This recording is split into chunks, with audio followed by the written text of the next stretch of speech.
ولما نيجي نحلل لفظ عابر هنكتشف ان النبي ابراهيم اللي هي الصفة دي العبور ارتبطت باسمه.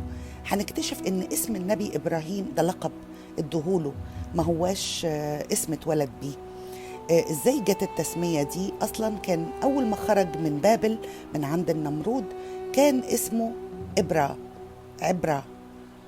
وبعدين بعض اللهجات بتضيف الميم في الآخر، اللهجات السريانية الشرقية بتضيف الميم في الآخر فبقت إبرام أو عبرام بالإبدال بين الألف والعين. زي بعض الأسماء لما بيضيفوا حرف الميم لآخر الاسم، يحيو يبقى يحييم، كلثوم، ماري مريم، إيلم، ملكم.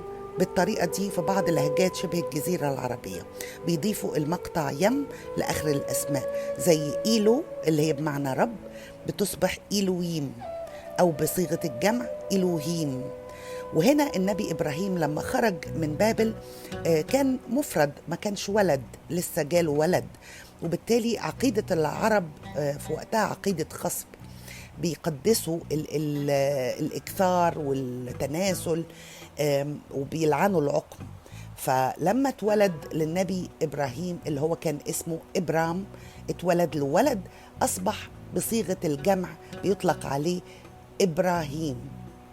والحقيقة صفة عابر دي وقفت عند النبي إبراهيم وما انتقلتش لأولاده. يعني أولاده سموا الإسماعيليين، أو بني إسحاق سموا بني إسرائيل بعد كده. فصفة العبور دي وقفت عند النبي إبراهيم ولم تنتقل للأجيال اللي بعد كده. وزي ما قلنا إنه كان اللفظ بيطلق على كل عابر لوادي الثرات، بيسموه، كان ممكن يعبر أكتر من مرة في اليوم، وكان كل الناس بيعملوها، ما كانتش خاصة بالنبي إبراهيم وحده. يعني كانت حادثة بتتكرر كل يوم، وكان ممكن كمان تكون العبور ده بصفة الغزو للسكان اللي موجودين، فبتحمل المعنيين الاتنين مع بعض. إذن كل من كان يعبر وادي الثرات، نهر الثرات ده، كان بيطلق عليه عبراني. الحقيقة اللي هنا في تناقض عجيب. التوراة نفسها بترفض الخلط بين بني إسرائيل والعبرانيين اللي هم بيعبروا، لأنه كله كان بيعبر، أي حد كان بيجي كان بيعبر. التوراة نفسها في التشريع بتاعها بتقول: وهذه هي الأحكام التي نضع أمامكم، إذا اشتريت عبدا عبرانيا ف6 سنين يخدم، وفي السابعة يخرج حرا مجانا، وإن دخل وحده فوحده يخرج. أما بنو إسرائيل فلا يباعون بيع العبيد. يعني نشوف هنا رافضين إنهم يخلطوا بين العبرانيين وبني إسرائيل. فمنين جت التسمية؟ إنهم من التوراة نفسه، احنا مش بنجيب لهم من بره يعني. ودلوقتي لما نيجي نأصل لتسمية العبرانيين أصلها وجغرافيتها، لازم نفتكر حقيقة علمية مفادها إنه لكل حدث تاريخي عامل، هو العامل السكاني والعامل المكاني أو الجغرافي والعامل الزمني. لازم لكل حدث تاريخي ناس معينين يقوموا بيه في زمان معين ومكان معين، وأي تغيير في هوية السكان أو في زمن الحدوث بيؤدي حتما للتزوير اللي احنا عايزين نكشفه في الحلقة دي. فمش عايزين خلط يحصل بين الجماعات السكانية أو المواقع الجغرافية المكرورة اللي بتتكرر أو اللي بتتشابه. يعني أسماء محطات ما ينفعش نخلطها بأسماء دول مركزية، وإن هي اتكررت فإحنا لازم ناخد بالنا من الموضوع ده اللي هو لعب عليه المستشرقين وعملوا بيه، يعني مش عايزة أقول ملوخية، بس هي بصراحة ملوخية يعني. قلنا في الحلقتين السابقتين إن سام وأبنائه وأحفاده هو فرع بدوي من فروع العروبة الكبيرة والكتير اللي كانت بتملأ ساحة الوطن العربي الكبير. وسام منزله كان موجود حسب ما بتأكد كل المصادر العربية جوف شبه جزيرة العرب. وبعدين فروعه كانوا آرام وأبنائه، ودول كانوا من العرب العاربة البائدة في معظمهم. ومساكنهم برضو كانت في شبه جزيرة العرب في الجوف. ومنهم جاء قوم عاد وثمود. وبعدين الناس دي أبيدت كلها بأسلحة الدمار الشامل، وما بقاش من فروعه حد غير فرع نبيط ابن ماش ابن أرام، اللي كان مسكنه في كوثي عند بابل المحطة على نهر كبار اللي يرفض منه نهر الثرات قبل التقائه بنهر رانيا، شرق غامد من شبه جزيرة العرب. ومن هنا الفرع كانت عشيرة إبراهيم العربية الأرامية. إذا نحن هنا في الزمن 1500 سنة قبل الميلاد، زمن إبراهيم، ومكانه شبه جزيرة العرب، والمكان والزمان نقدر نعرف الأحداث التاريخية اللي حصلت. الخرطة السياسية في وقتها كانت الدولة السورية المركزية عاصمتها بابل، يعني العاصمة بتاعت الدولة المركزية بابل، ودي نفرقها بين بابل المحطة اللي كانت في جزيرة العرب.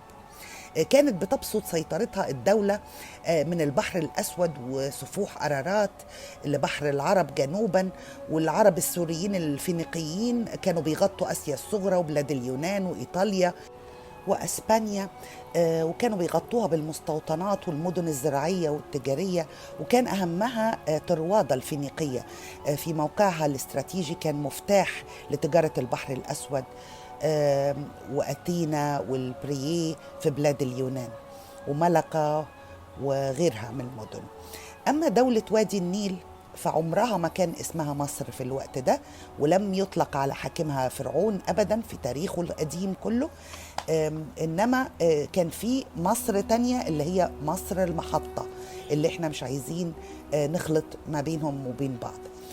أما في جوف الجزيرة العربية كان أهم ما يربطه بالخريطة السياسية اللي موجودة هو خط القوافل اللي شرحنا، اللي كان بيمتد زي ما قلنا من بحر العرب وبيعدي على الأماكن اللي حكيناها قبل كده. وكان الوكلاء بتوع الملك بيسموا فراعين أو ملوك أو جباه أو وكلاء، بيجري تنصيبهم من كبار المشايخ والقبائل اللي موجودة.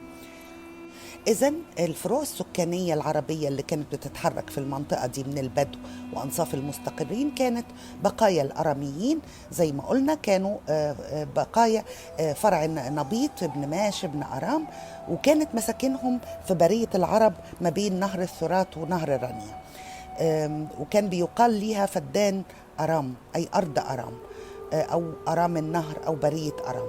وكمان في بعض العشائر من أبناء حام. الطبري بيقول لنا حام ابن نوح ولد له كوش ومصرايم وقوت وكنعان، فمن ولد كوش نمرود المتجبر الذي كان ببابل، وهو نمرود ابن كوش ابن حام. ونمرود كان عامل على محطة بابل. محمد بن إسحاق بيقول لنا كان اسمه الهاصر، وإن إبراهيم خليل الرحمن ولد في زمنه، وإنه صاحبه الذي أراد إحراقه. ولما هلكت ثمود قيل لسائر بني أرمان فهم النبط، فهؤلاء كانوا على الإسلام أي موحدين، وهم ببابل حتى ملكهم نمرود بن كوش بن كنعان ابن حام بن نوح، فدعاهم إلى عبادة الأوثان ففعلوا، فأمسوا وكلامهم السريانية، ثم أصبحوا وقد بلبل الله ألسنتهم. وهنا لازم نركز على أن نمرود كان بيحكم بابل المحطة، كان وكيل على المحطة مش مركز الدولة بابل. كانت مكانها عند وادي ثرات، والمقصود بعبارة بلبل الله ألسنتهم إنهم تفرقوا في أرجاء البلاد بلهجات مختلفة هربا من نمرود. ومن بين اللي هربوا كان النبي إبراهيم اللي غادر إلى حران مركز عشيرته شرق الثرات من صوب البرية. ومن بين العشائر اللي كانت موجودة في المنطقة دي الطبري بيقول لنا عشائر بني لاوذ بن سام. طبري بيقول ولد للاوذ بن سام تصم وجديس، وكان منزلهم في اليمامة والبحرين. وولد للاوذ أيضا عمليق ابن لاوذ، وكان منزله الحرم وأكناف مكة، فمنهم كانت العماليق، ومن العماليق الفراعنة بمصر.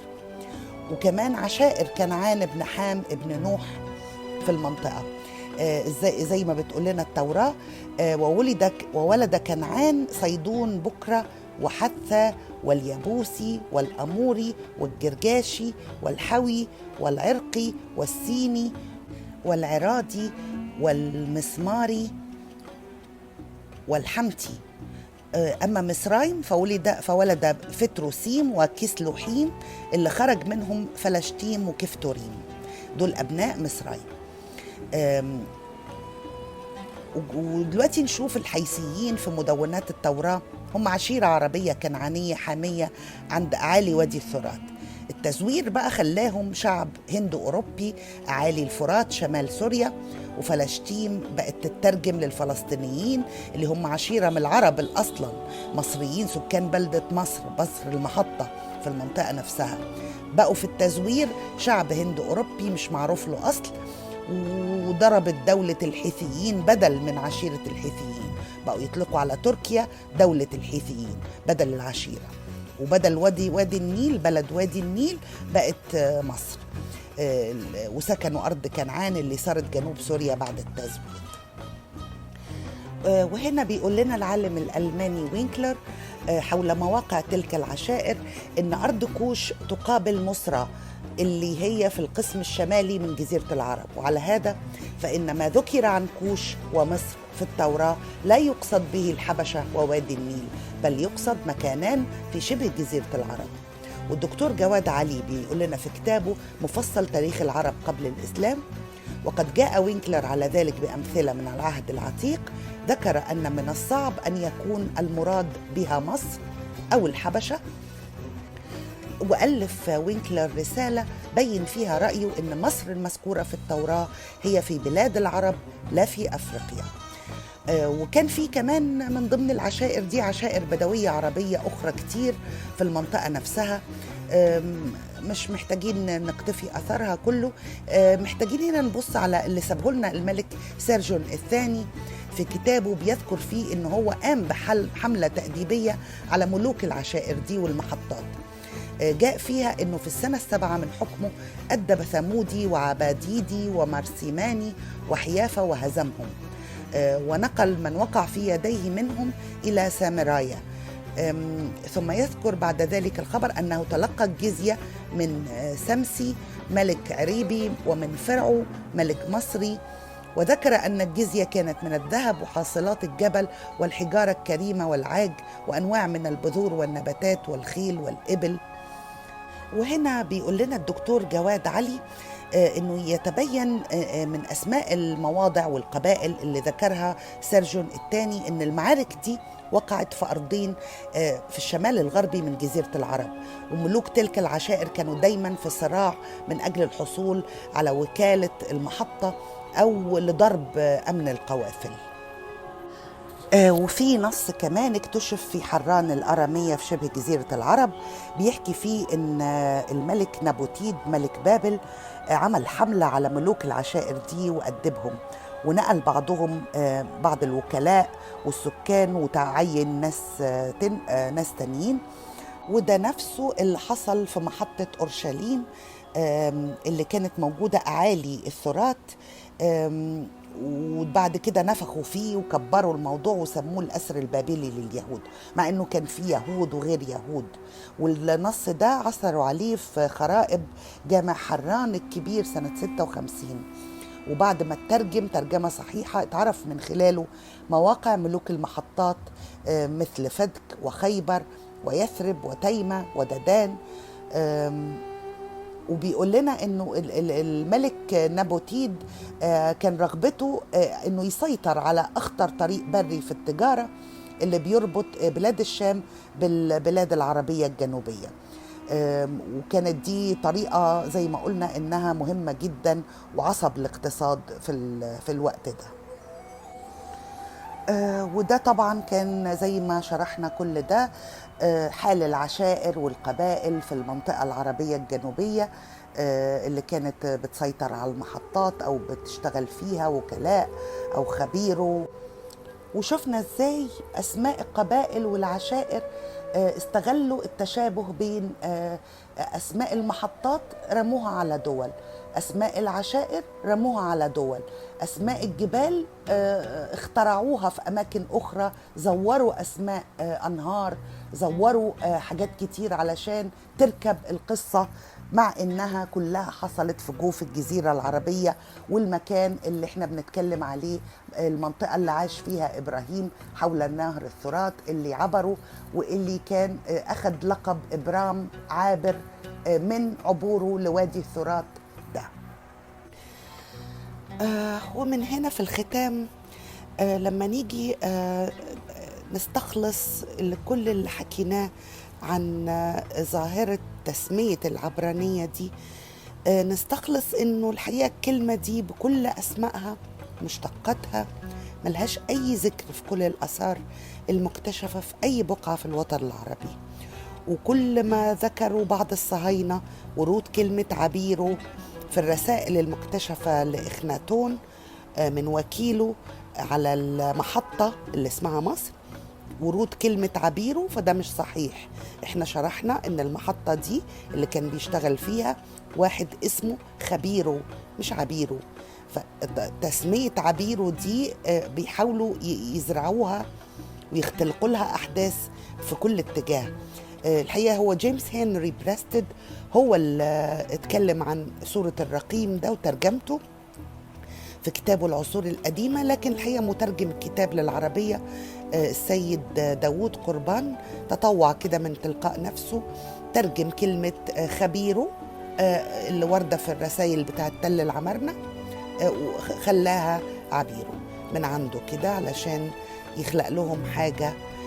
ودي خطورة النقلة والترجمة اللي حصلت، وكمان الترجمة السبعينية اللي كانت بتشرح أحداث بتحصل في المنطقة عند نهر الفرات، ولأنه اليونانية القديمة ما كانش فيها حرف الثي فبدلوها بفي بقت فرات، فاتنقلت أحداث من تحت لفوق مرة واحدة بقدرة قادر لمجرد الترجمة.